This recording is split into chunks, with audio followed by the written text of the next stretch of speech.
Hello, happy Wednesday. How y'all doing? So, this thing has been on me and in me for, let's say, a couple months now. Things they don't tell you after you have weight loss surgery. For those of you who are new here, this year will make 3 years post-op. I have lost, I have gained, I have stalled. Well, that's neither here nor there. I'm here to talk to my church girlies. Things they don't tell you after weight loss surgery, church girlies. The different, what do I want to call this? The weight loss journey is tied to a spiritual journey.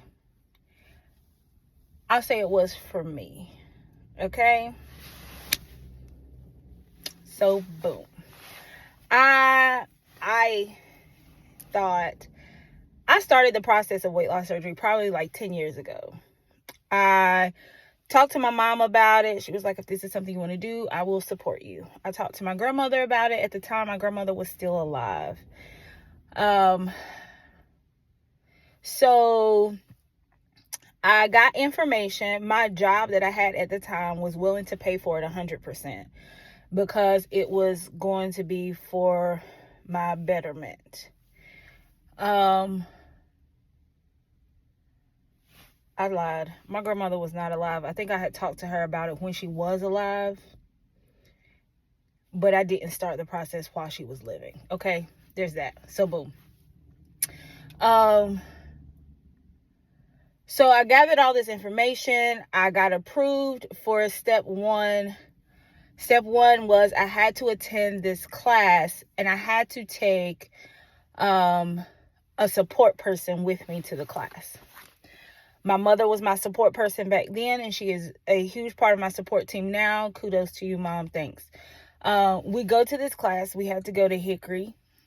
We sit in this class. This class is like an hour and a half long, and they gave me all the information that I needed to choose between having a gastric sleeve done.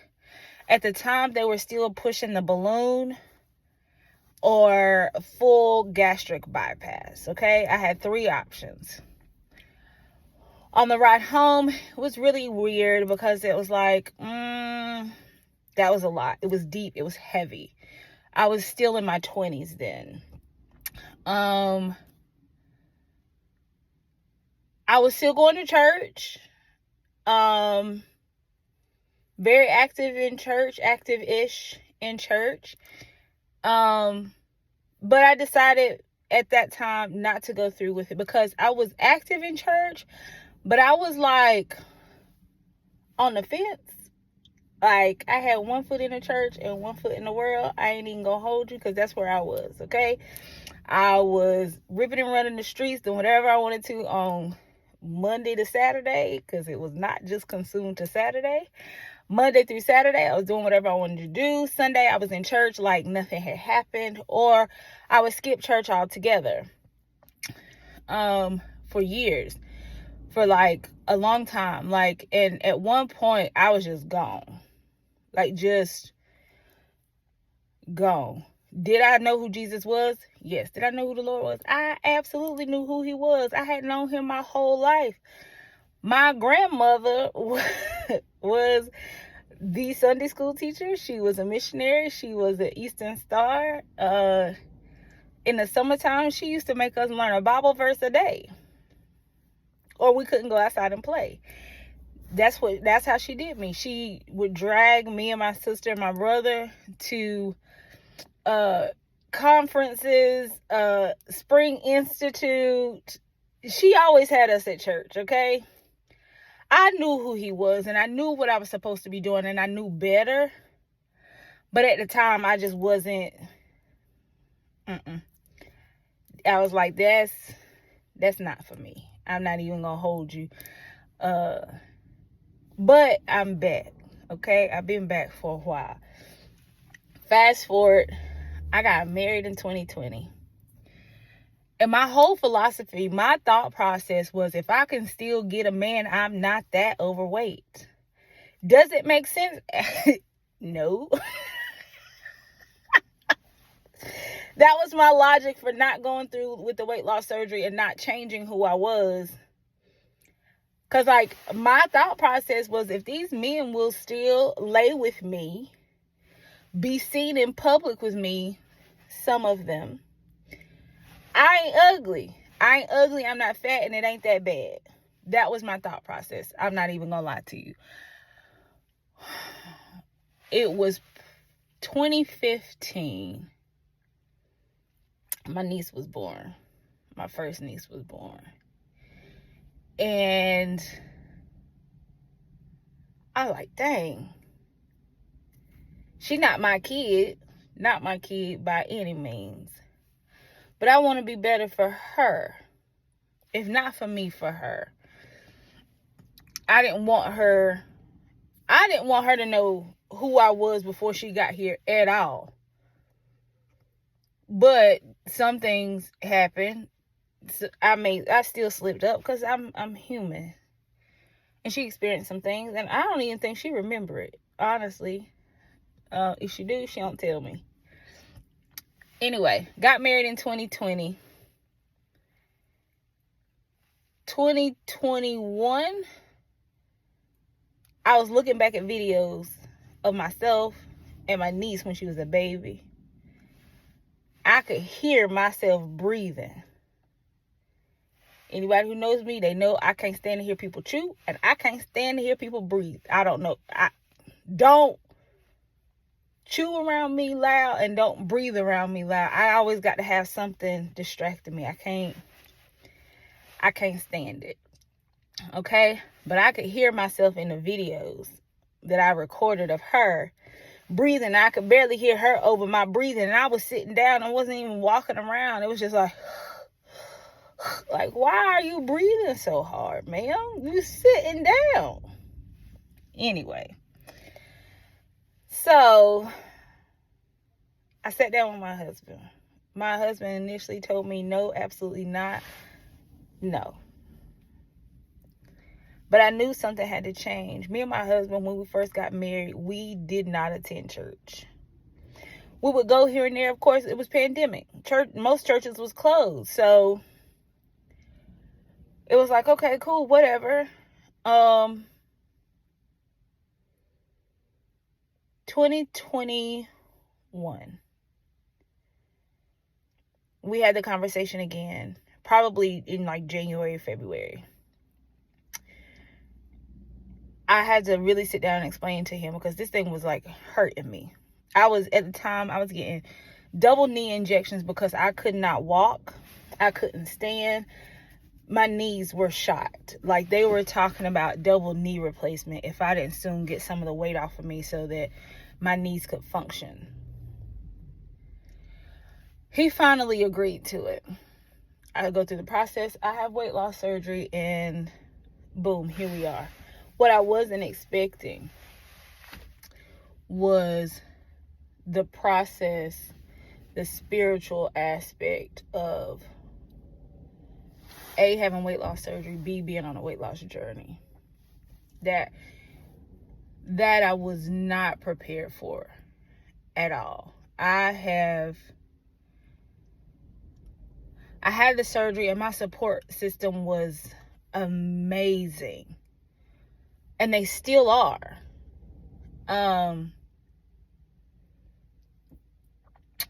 But no, I had a cousin who had weight loss surgery before I did, but she had it so long ago, and she had a different type of surgery from me that I really didn't have anybody to go to.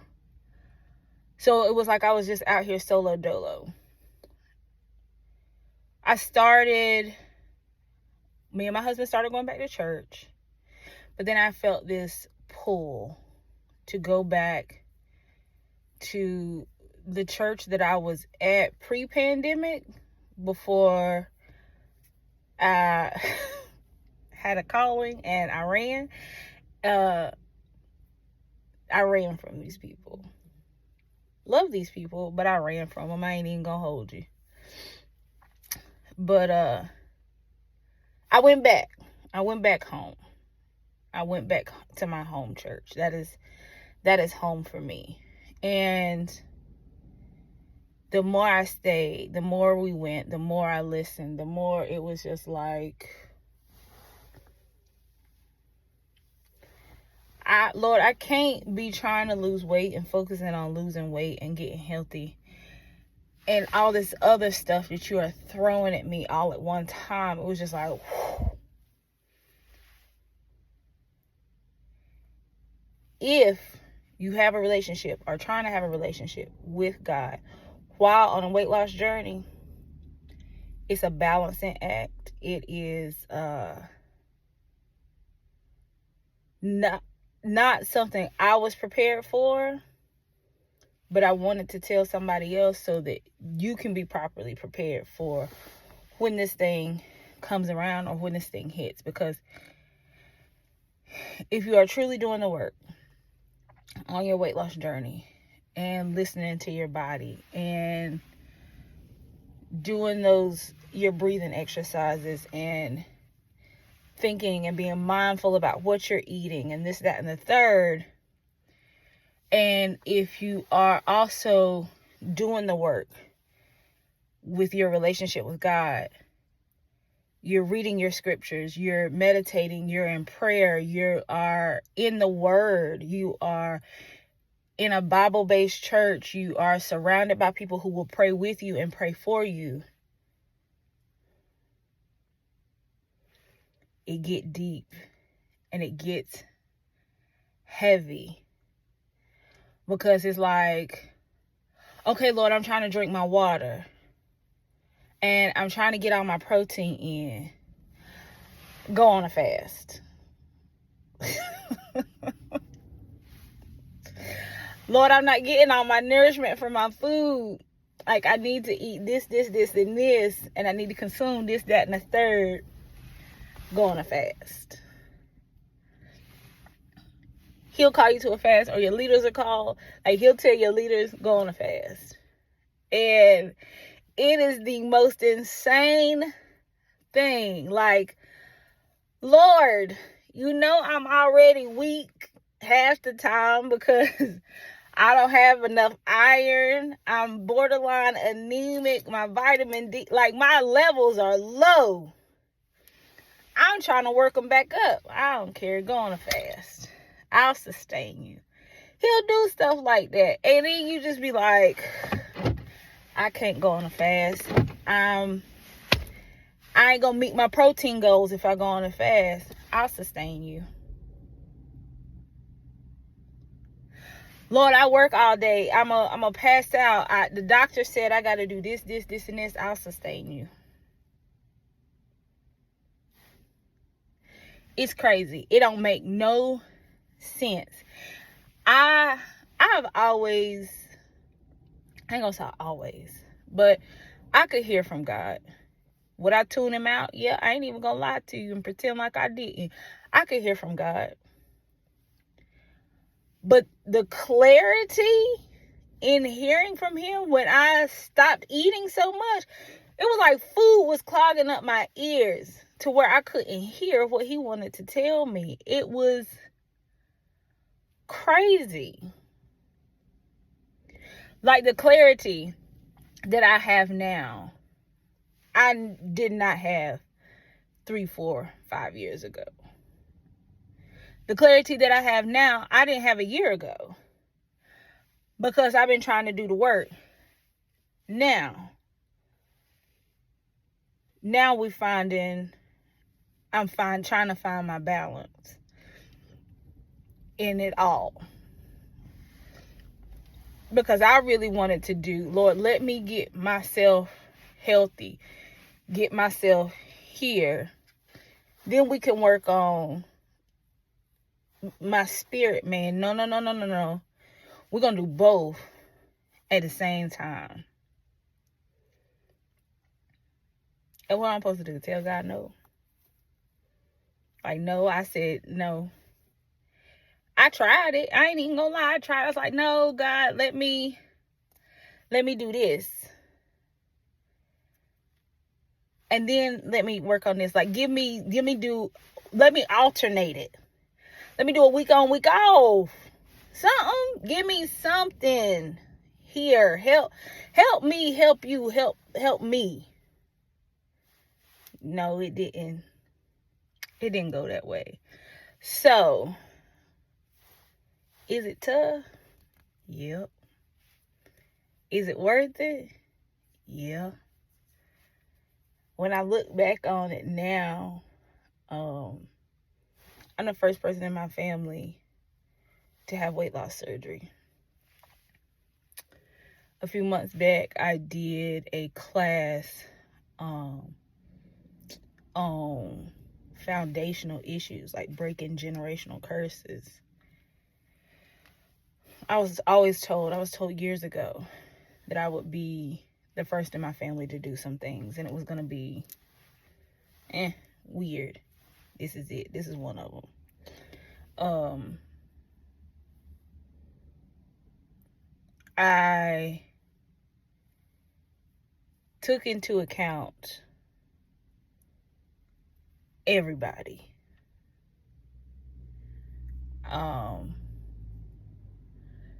I ain't even gonna say my whole support system was on board with me when I said I was gonna have weight loss surgery. I mentioned it. I got a lot of weird looks when I went through with it.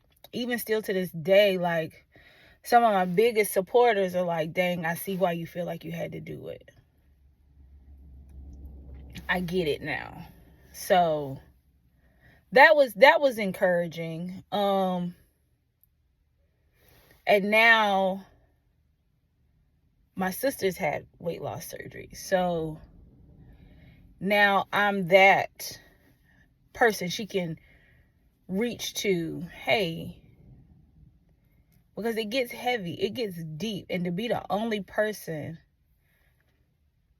to have went through something like that, and not have anybody to talk to have nobody who understands what you're going through, is hard. Doing it alone. If you are alone, you don't have nobody in your family you can talk to, you can send me a message. I'll chat it up with you. But at the same time, that support system, I've said it so many times, that support system has to be locked, like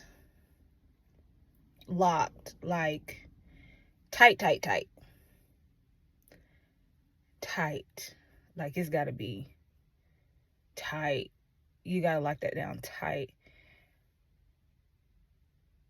because it gets hard. It gets heavy. I'm 3 years out and it still gets hard for me. Like, I'm struggling this week, like, just because I'm off, because I'm not going to work, so I'm struggling.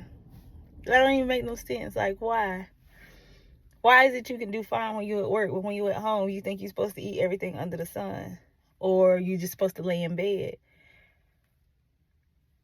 Why? You try to do something different and the enemy will come and attack you and tell you all kinds of stuff. Like, it's a constant battle, baby. And honey, it's sometimes I feel like I can't win, or I ain't gonna win, but I know I'm gonna win. You'll win too. We are a victorious people. He said so. So fight the good fight.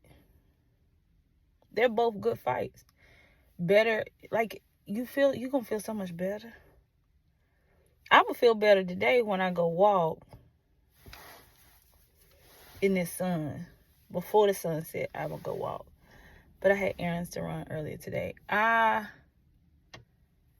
We'll go more into it. I've been talking for 20 minutes.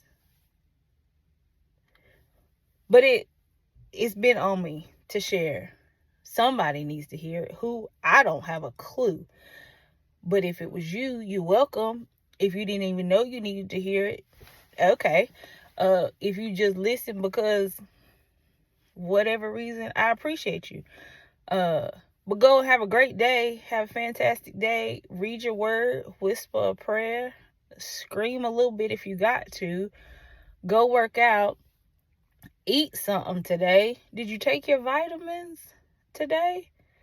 I hope so. Have a wonderful Wednesday. Be blessed. There's still time to make this a great day, okay? The day ain't over. We halfway through. We still got time. I love you. Be blessed.